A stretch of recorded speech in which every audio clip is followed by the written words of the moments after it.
identifying the connections and the comprehensiveness of the information that she's been given. So because we're kind of a disconnect, that throws us off. But let me ask you this question. Just because you have different scores in here, does that make this rubric invalid in any way or not a useful tool in any way? No, because the value of the rubric comes in that if each of you evaluated 10 students' answers from this same prompt, that you would use this rubric consistently with those 10 students. Does that make sense to you? So if you evaluated this particular example as a 3 and the logic that was circulating in your head that you used for that 3, if that same logic and that same rubric was applied to all the students that you graded in your class, then the rubric has served its purpose. Ideally, you are going to have rubrics that match your prompts. And it's challenging when you have a rubric that is disconnected from what you've actually asked students to do. So what that says is there may be times when you need to, if there's not a standardized rubric that fits what you'd like to evaluate, that you would create your own, or you would modify an existing rubric. That would make your life much easier. Or as you write up your prompts and your assignments, you need to write them to fit the rubric. Does that make sense to you?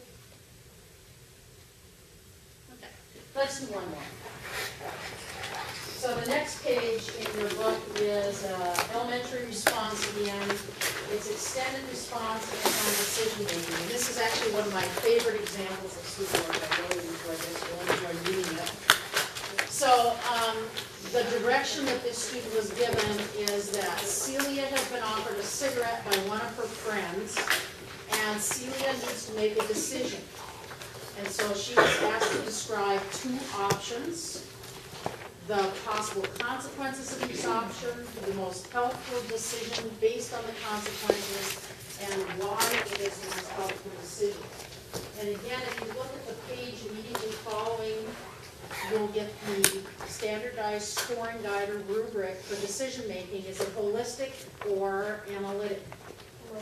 Holistic, right. So you have multiple traits identified in a single dimension.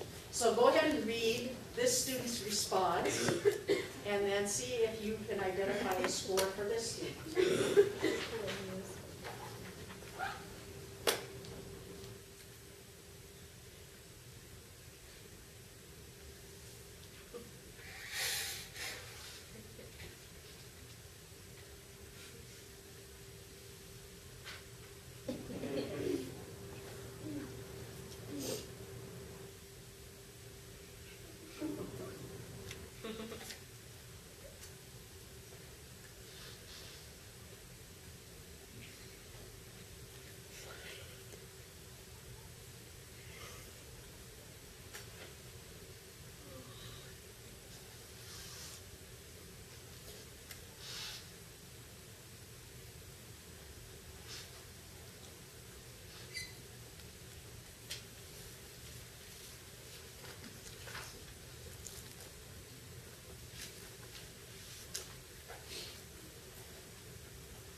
many of you scored the student of 1? 2s? 3s? A bunch of those. 4s? Okay. And again, we don't know what level. What would be your guess?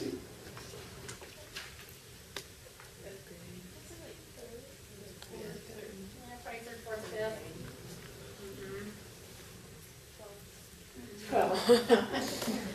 But again, did the students identify a situation that poses a health risk? Yes. That was kind of identified for them. Did they examine some alternative actions, whether they thought it was comprehensive or not? Mm-hmm. Yeah. Did they evaluate the positive and negative health consequences of each action? Yeah. Did they have some things that maybe were, this rubric doesn't address the accuracy of their assessment, but they certainly identified what they thought were some positive and negative consequences, and then did they decide on a course of action? Yeah. A healthy course of action. Yeah. So they did some things okay. Aren't you fascinated by this student? Either has a tremendously expressive and maybe creative imagination, or I would have to wonder what in the world went on in their classroom. Remember how we talked about functional knowledge being clear and accurate and applicable? It's fascinating. You know, that the sun was going to come out, they were going to have love in their heart if they didn't smoke, and they would have friends, and their life would go on. And if they did smoke, then everything in her life would be different. And her grades would go down, and she'd start losing interest in family and friends, and only want to smoke, and her life would become dark. That's pretty dramatic. Not sure how the student got there. It's pretty dramatic. But again, I want to just give you a quick sample of a couple of pieces of work. And certainly in your course packets, there are examples of other students' work that address the other national and state standards. And feel free to take a look at those. I think you'll find them kind of interesting.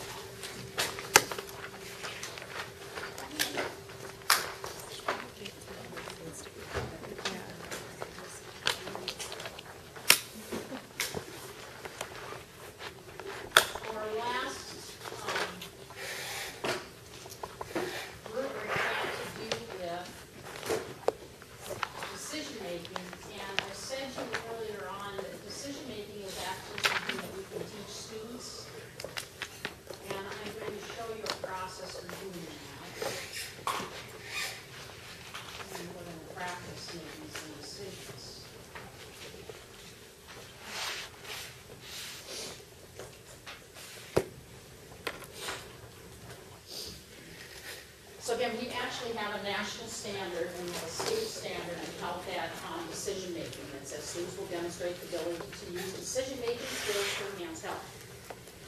And we talked earlier that that's not inherently something that we might know how to do. How decisions get made, or what we should take into account, or how we might process information. So I'm going to show you one way that you can teach a process for decision making to students, and we'll relate it to health.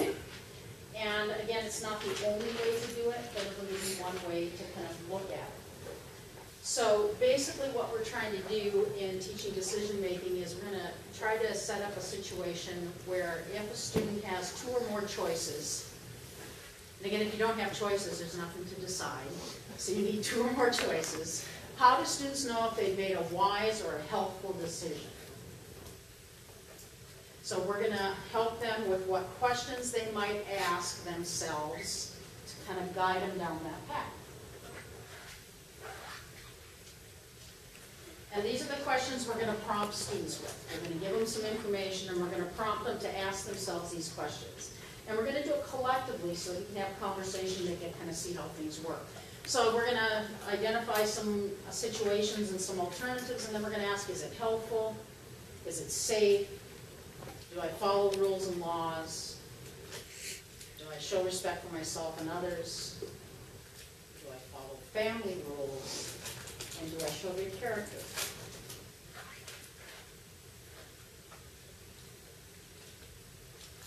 And then the steps we're going to try to walk them through is when you're presented with a challenge, when you can make a decision about what you're going to do, what you want to do is identify your choices. So we're going to help them with that. We're going to evaluate our choices. We're going to identify what we think is a responsible decision. There may be more than one. Ideally, we would like kids, and especially our younger elementary kids, to check out their decision with a parent or a trusted adult. And in the best case scenario, we hope that when someone checks out their decision with a trusted adult or a parent, they get positive reinforcement for making a wise or a healthy decision. Somebody says to them, I'm really glad you checked with me, that was a great thing to do. I'm really glad that's what you decided to do. That was a smart thing to do. That doesn't always happen, but in the ideal world, that's what we'd like to see. So, let's play this out a little bit. So this is your first scenario. Very simple, we can do it with really young kids. So, you're out playing with a friend at recess, you find a dollar bill lying by the swing set. What do you do? Excuse me. Options. This is the name of young child's dreams. So what are your options? Keep it. Keep it. Mm-hmm. Another option. Leave it. Leave it. Okay. Give it to a teacher or a playground supervisor. I'm just going to say give it to a trusted adult. We'll assume that's a classroom teacher or a playground supervisor or whatever. Any other options you want? I'm sorry? Go buy candy. Go buy candy.